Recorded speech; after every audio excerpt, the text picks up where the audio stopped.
Yo, what's up mga bossing? Capsrock here. At meron tayo ditong papalitan ng snap. Ayan, kita nyo naman sira yung kanyang snap mga bossing. Ayan, so tatanggalin lang natin yung lumang snap na sira mga boss. Gamit lang ako ng maliit na gunting na medyo matulis. Ayan.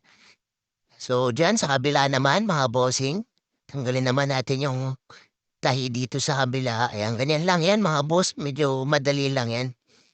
And then, ayun. So tanggal na. Kaya isusukat lang natin yan, yung kanyang snap, para makita ko kung saan ko itatahi, mga bossing.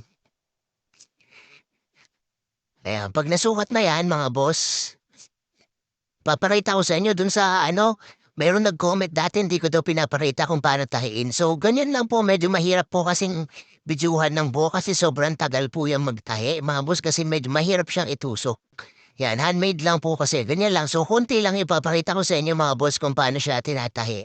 Yan o, ganyan, nakita nyo naman, hirap na hirap ang hilain, itusok yung karayom. Yan, so ganyan lang yan mga bossing. Sa mga hindi pa pala nakasubscribe sa amin mga boss, palike and follow naman po ng page namin mga bossing.